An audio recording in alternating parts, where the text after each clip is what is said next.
दोस्तों नमस्कार। आज की वीडियो में आपका स्वागत है। आज जो वीडियो है वो है आपकी टीजीटी पीजीटी फिजिकल एजुकेशन से संबंधित है और इसमें बेसबॉल से संबंधित है। ठीक है, बेसबॉल कैसे खेली जाती है उससे आपके संबंधित क्वेश्चन इसमें है, जो कि आपका टीजीटी या पीजीटी में से संबंधित क्वेश्चन भी आपके पूछे जाते हैं। पहला क्वेश्चन देखिए, पहला है बेसबॉल खेल किन दो खेलों का मिला जुला रूप है। बेसबॉल किन दो खेलों का मिला जुला रूप है? तो क्रिकेट और संटी, बी क्रिकेट और राउंडर्स, सी है क्रिकेट और टेनिस, डी है क्रिकेट और कार्फ बॉल। तो क्रिकेट और राउंडर्स इन दोनों का मिला जुला रूप जो है वो आपका है बेसबॉल। और बेसबॉल बिल्कुल इस तरह से होता है, ये बना हुआ होता है इस तरह से, यानी बैट की तरह होता है ये इस तरह से।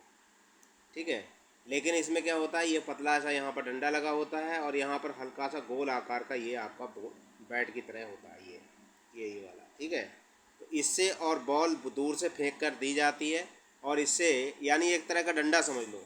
ठीक है, एक तगड़ा सा डंडा होता है, यहाँ मुट्ठी होती है, एक थोड़ा सा गोल यहाँ पर होता है, इससे इसको खेला जाता है। ठीक है, बॉल दी जाती है और इसका जो अगर ग्राउंड कहेंगे तो ग्राउंड होता है डायमंड आकार। ठीक है, इसका जो ग्राउंड होता है वो डायमंड आकार का होता है। ठीक, इसमें बॉल दी जाती है और बॉल यानी बल्ले की बजाय इस डंडे से मारा जाता है। ठीक है, इसे बेसबॉल कहते हैं। अगला जो क्वेश्चन है आपका, इस खेल का आरंभ निम्न में किस नाम से जाना जाता था? आरंभ में ये किस नाम से जाना जाता था? ए है टाउन बॉल, बी है राउंडर्स, सी है बेसमेंट और डी है आपका संटी। तो ये जो है टाउन बॉल के नाम से इसे जानते थे स्टार्टिंग में। अगला जो क्वेश्चन है आपका, बेसबॉल किन देश का राष्ट्रीय खेल है? बेसबॉल किस देश का राष्ट्रीय खेल है? भारत का, इंग्लैंड का, फ्रांस का या अमेरिका का? तो बेसबॉल जो है वो आपका अमेरिका का राष्ट्रीय खेल है, बेसबॉल।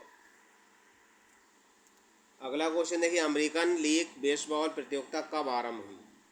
1940, 1910, 1900 या 1998 में? अमेरिकन लीग बेसबॉल प्रतियोगिता कब आरंभ हुई? तो ये हुई थी आपकी 1900 में स्टार्टिंग की गई थी इसकी।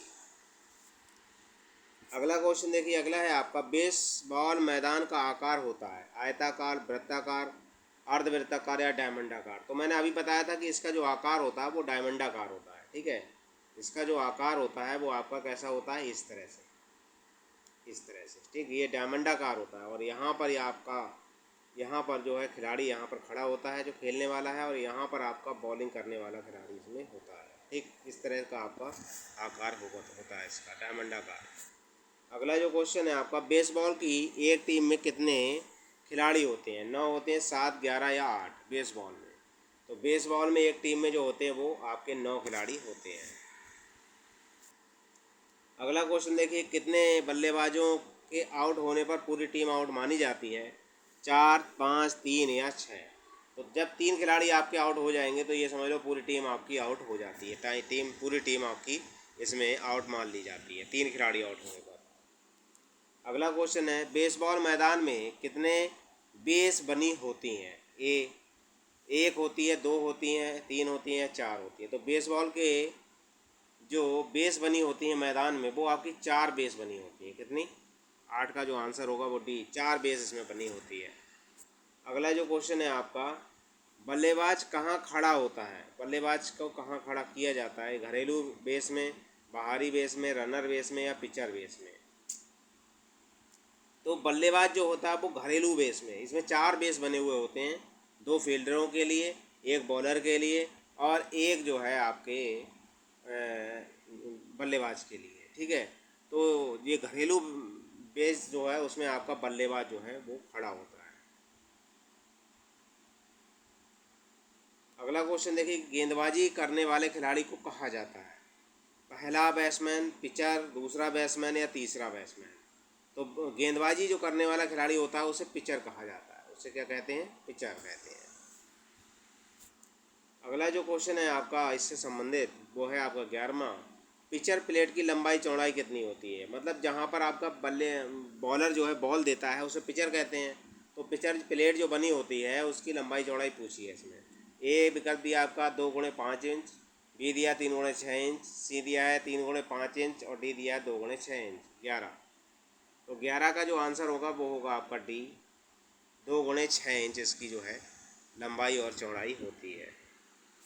अगला क्वेश्चन देखिए, अगला है आपका बेसबॉल का अंदरूनी मैदान होता है। बेसबॉल का जो अंदरूनी मैदान होता है वो कैसा होता है? वृत्ताकार होता है 90 फीट व्यास का, आयताकार होता है 90 गुणे 70 फुट का, वर्गाकार होता है 90 फुट, और त्रिकोणीय आकार होता है 90, 70 या 60। तो 12 का जो आंसर है वो है आपका सी, ये वर्गाकार होता है 90 फुट का, 90 फुट का वर्ग होता है इसमें बना हुआ।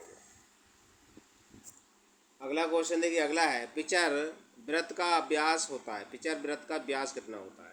ए है आपका 18 फुट, बी है 25 फुट, बी है आपका 20 फुट, सी है 25 फुट और डी है आपका 30 फुट। पिचर वृत्त का व्यास, तो 13 का जो आंसर है वो है आपका पहला 18 फुट होता है।